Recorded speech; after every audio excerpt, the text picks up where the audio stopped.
Oke, di video ini Kak Vale akan menemani kalian semua untuk mengerjakan beberapa soal latihan mengenai sistem koordinat. Ya, sekarang kita langsung masuk aja ke soal nomor 1. Kalian lihat di sini Kak Vale udah gambarkan ada beberapa titik pada sumbu koordinat kartesius. Ada titik A, B, C, D, E, F. Nah, sekarang yang kita lakukan adalah kita tuliskan dulu koordinatnya itu tepatnya berapa ya untuk setiap titiknya. Jadi X, Y-nya. Untuk yang A dulu, X-nya berapa, Y-nya berapa. Kita lihat X-nya di 4, Y-nya 3. Jadinya 4,3. Ya, untuk yang A itu 4,3. Terus yang B sekarang, X-nya min 4, Y-nya 3. Jadinya min 4,3. Untuk C, X-nya min 3, Y-nya min 4. Jadi min 3, min 4. Untuk yang D, X-nya 3, Y-nya min 4. Jadi 3, min 4. Terus E itu berapa, berapa? X-nya 6, Y-nya 0. Ya, nggak ada ketinggiannya Y-nya ya. Jadi 6,0. Untuk yang F jadinya X-nya 0, Y-nya 2. Ya, jadi 0,2. Oke, kita udah tuliskan nih titik koordinatnya. Sekarang kita coba kerjakan yang A ya. Sebutkan titik-titik yang mempunyai jarak sama terhadap sumbu X. Kita lihat nih, mana titik yang berjarak sama dengan sumbu X. Oke, sekarang kita coba lihat titik yang A dulu nih, yang pertama. Jarak titik A terhadap sumbu X. Sumbu X yang ini ya. Nah, kita lihat 1, 2, 3. Ya kan? Nah, berarti jarak A terhadap sumbu X adalah 3 satuan. Kita lihat mana lagi yang sama, yang jaraknya 3 satuan. Yang B, 3 satuan juga? Iya, kita lihat ya, 1, 2, 3. Terus mana lagi yang jaraknya sama? Yang D, sama nggak sama A jaraknya? Enggak. Dari titik D ke sumbu X berapa jaraknya? 4, ya. 1, 2, 3, 4. Berarti kalian bisa tuliskan di sini yang punya jarak yang sama adalah A dan B. Ada lagi nggak selain A dan B? Ada lagi, mana? Ini titik C. Jarak terhadap sumbu X-nya berapa? 1, 2, 3, 4. Ya, 4 jaraknya, 4 satuan. Untuk yang D, jaraknya terhadap sumbu X 1, 2, 3, 4. Sama 4 juga. Berarti selain A dan B ada C dan D. Ya. Berarti ada 2 pasang nih yang berjarak sama terhadap sumbu X. Kalau F kan cuma 2 jaraknya ya, 2 satuan, nggak ada yang sama lagi, yang 2 satuan juga. Oke, sekarang kita ke soal yang B. Sebutkan titik-titik yang mempunyai jarak sama terhadap sumbu Y. Nah, sekarang terhadap sumbu Y yang ini ya. Sumbu Y kita lihat dari titik A dulu deh. Titik A terhadap sumbu Y berapa jaraknya? 4 ya. A di sini kan, Y di sini. Jadinya 1, 2, 3, 4. Ada lagi nggak yang jaraknya 4 terhadap sumbu Y? Ada. Ini si B, ya kan? B kan di sini 1, 2, 3, 4. Ya, jaraknya 4 juga. Berarti A dan B. Ada lagi nggak yang 4 juga? Kita lihat yang C. Kalau yang C terhadap sumbu Y berapa jaraknya? Ini C ya. 1, 2, 3. Nah, untuk D terhadap sumbu Y 1, 2, 3. Oh, berarti C sama D itu sama ya. Berarti selain A dan B ada C dan D. Oke, ada lagi nggak? Udah nggak ada lagi. Jarak E terhadap sumbu Y 6. Ya kan? Nah, jarak F terhadap sumbu Y ya, F berada di sumbu Y. Oke, sekarang kita ke yang C. Terletak pada kuadran berapakah titik-titik tersebut? Jadi kita mau ngelis nih. Dari titik A dulu pertama ya. Titik A itu ada di kuadran berapa?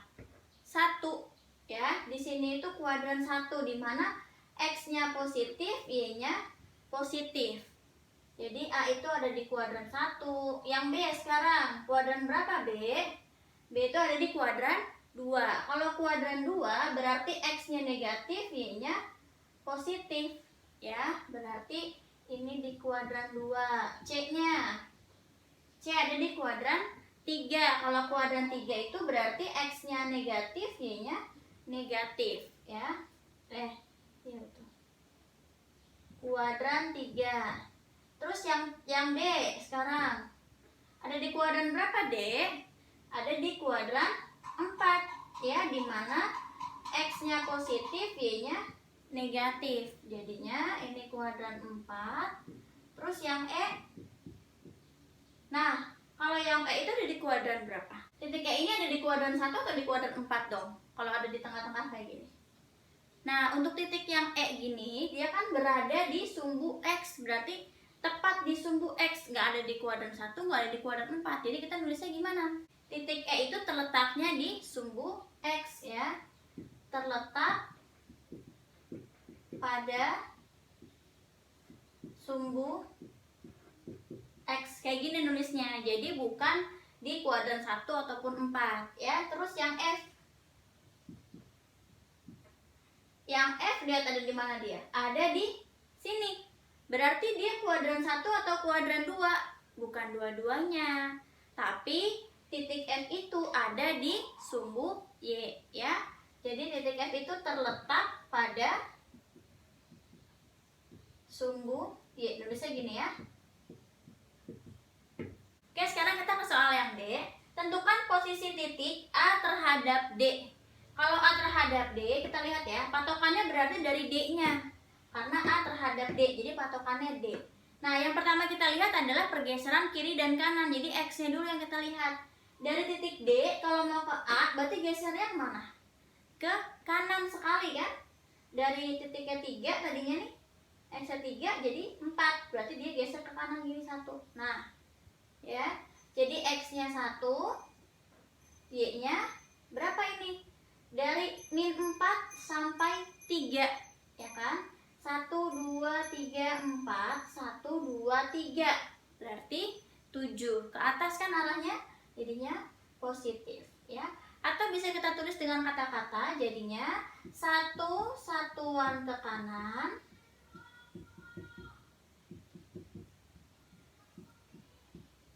7 satuan ke atas. Nah, kayak gini ya. Ini mau tulis angka 1 juga nggak apa-apa. Kayak gini, 1 gitu ya. 1 satuan ke kanan, 7 satuan ke atas. Nah, kalau kalian nggak mau lihat dari gambar, kalian mau lihat dari koordinat juga bisa ya. Langsung aja kita kurangin A sama si D-nya. Jadi kita lihat jaraknya. Titik A-nya itu kan berapa, 4,3. 4,3. Titik D-nya berapa, berapa? 3,-4.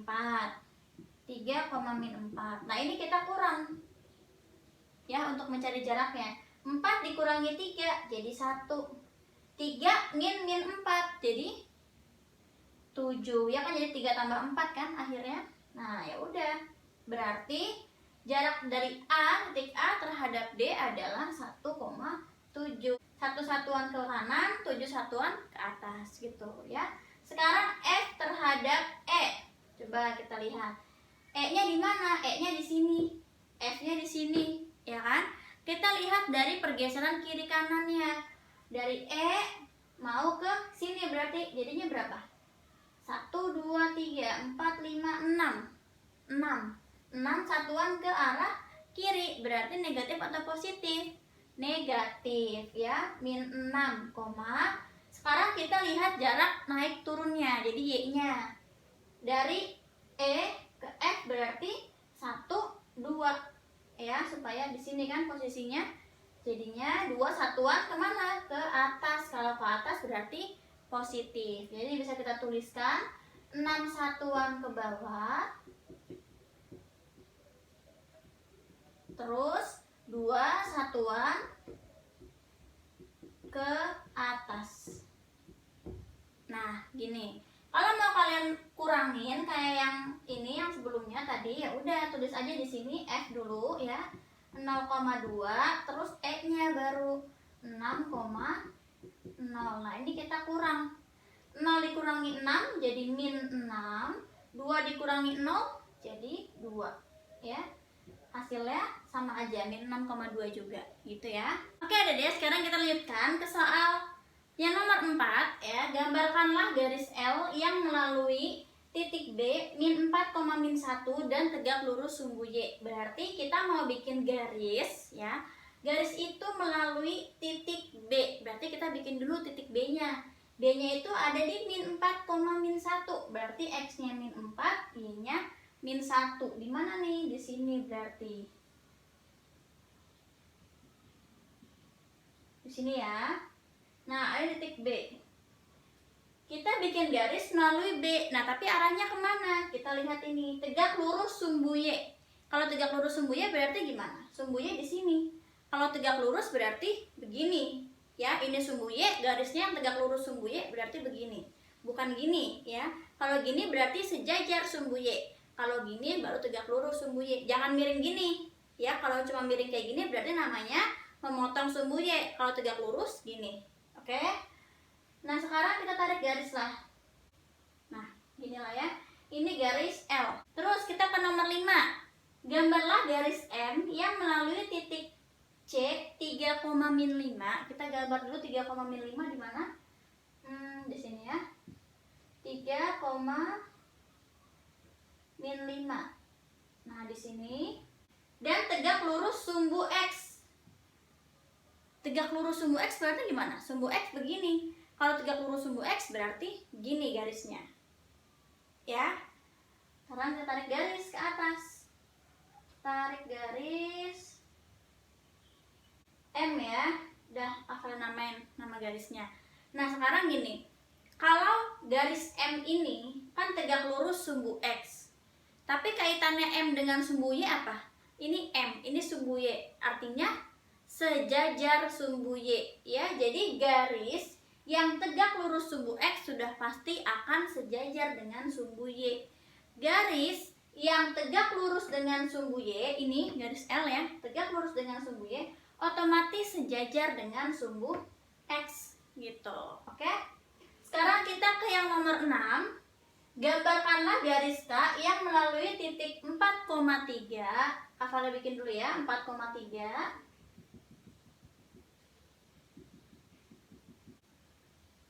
Dan tegak lurus garis yang melalui titik 3, min 2 dan min 2,5. Jadi nanti kita bikin garis melalui ini. Tapi garisnya itu harus tegak lurus dengan garis. Jadi ada 2 garis ya. Dengan garis yang kedua yaitu yang melalui 3, min 2 dan min 2, min 5. Kita bikin dulu nih 2 titik yang ini. 3, min 2. Di mana 3, min 2? Di sini ya. Dan min 2, min 5. Oke, ini Kak udah bikin yang koordinatnya 3, min 2 dan min 2, min 5. Kita tarik garis dulu nih. Tarik garis dulu yang ini, kita sambungin dulu titiknya. Ini Kak udah bikin garisnya. Kita boleh namain apa terserah, mau garis apa ya, misalnya H deh ya, ini garis H. Nah, kita akan bikin si garis K. Garis K itu melalui titik yang ini tadi, tapi harus tegak lurus sama garis H ini. Ya, si garis K-nya. Ya udah, berarti kalau mau tegak lurus dengan garis ini dong bentuknya. Nah, kelihatan ya, udah Kak Vale kasih tanda nih tegak lurus di sini. Kalau kalian ngerjain di rumah, tolong banget kalian pakai penggaris. Jadi kelihatan garisnya bentuknya rapi, terus udah gitu kelihatan juga, oh ini garis. Nah, terus udah gitu kelihatan juga tegak lurusnya. Jadi usahakan kalau misalnya punya busur, kalian pakai busur ya, diukur jadinya 90 derajat itu sebesar apa. Tinggal kamu tarik garisnya gitu ya. Oke, sekarang kita lanjutkan kesalahan nomor 7. Diketahui titik A 2, min 3 dan B 6, min 3 merupakan 2 titik koordinat dari persegi ABCD. Jika titik A dan D terletak di kuadran 4, maka koordinat D adalah, Kak Vale akan bikin titik A-nya dulu. Ini 2, min 3. 2, min 3 berarti di sinilah ya. Ini titik A. Terus ada B-nya 6, min 3. 6, min 3 berarti di sini.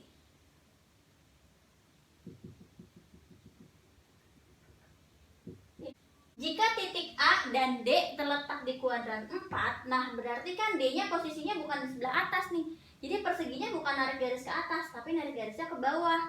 Karena D-nya itu ada di kuadran 4. Kan gini kalau bikin persegi A, B, C, D. Gitu ya. Jadi gini nih. Kalau bikin persegi itu, kamu hurufnya harus beraturan. Jadi gini, berurutan A, B, C, D. Gitu ya. Karena kebetulan di sini dibilangnya titik D ada di kuadran 4, maka bentuknya akan seperti ini ke bawah. Tapi kalau dia bilangnya D-nya ada di kuadran 1 misalnya, berarti A, B, C, D gitu ya. Jadi C sama D-nya di atasnya. Ya ini Kak Vale hapus dulu ya soalnya di sini. Kalau namanya persegi pasti kan panjang sisinya sama ya. Jadi jarak dari A ke B sama, B ke C sama, C ke D sama, D ke A sama, semuanya sama. Berarti kita tentukan dulu jarak dari A ke B ini berapa? 2 ke 6, berarti 4 satuan. Karena A dan B-nya 4 satuan, maka dari B ke si C juga akan 4. Ya, dari A ke D juga akan 4 satuan. Jadi kalau misalnya mau dibikin gini ke bawah, perpanjang lagi. Ini min 6, ini min 7. Bikinnya 4 ke bawah, berarti min 3, min 4, min 5, min 6. 1, 2, 3, 4, min 7. Di sini ya. Jadi koordinat titik D-nya itu adalah berapa nih? 2, min 7 ya. X-nya sama dengan A karena kan persegi begini. Titik A-nya di sini, titik D-nya ya di bawahnya ya, cuma ada jaraknya gitu loh. Titik C-nya ya di sini, berarti berapa titik C-nya? 6, min 7 ya. Gini. Jadi bentuknya akan jadi persegi ya. Jadi jawabannya kalau titik D itu adalah 2, min 7. 2, min 7. Oke, sekarang kita lanjutkan ke soal nomor 8. Titik koordinat yang dimaksud titik origin pada koordinat kartesius adalah, titik origin itu berapa, 0,0 ya, sama aja dengan titik asal atau titik pusat. Jadi 0,0. Lanjut nomor 9. Jika titik M, A, B terletak di kuadran 2, maka koordinat titik M, B, A terletak di kuadran. Oke, sekarang kita lihat ya. Kita punya titik M, A, B. Kita nggak tahu nih angkanya berapa. Pokoknya disebut aja A sama B gitu ya. Terletaknya di kuadran 2. Kalau kuadran 2, berarti kan di sini dong. Ini Kak Vale bikin ya. Ini kuadran 1, ini kuadran 2, ini kuadran 3, ini kuadran 4. Kalau ada di kuadran 2, berarti X-nya positif atau negatif? X-nya negatif. Y-nya positif atau negatif? Y-nya positif ya. Jadi, ketika titik M ini ada di kuadran 2, maka si A-nya pasti negatif, B-nya positif. Gini. Ini A-nya, ini B-nya. Gitu kan? Nah, sekarang yang ditanyakan adalah titik N. N-nya itu B, A. Ya udah, berarti B-nya kan positif nih, tadi dibilang A-nya negatif. Kalau gini kan kelihatan jadinya X-nya positif, Y-nya negatif. Berarti ada di kuadran berapa sih yang X-nya positif, Y-nya negatif? Ada di kuadran 4 ya. X-nya positif, Y-nya negatif. Jadi titik N itu terletak di kuadran 4. Oke adik-adik, segini dulu aja video dari Kak Vale. Terima kasih banyak karena sudah nonton video ini dan semoga bermanfaat. Dadah!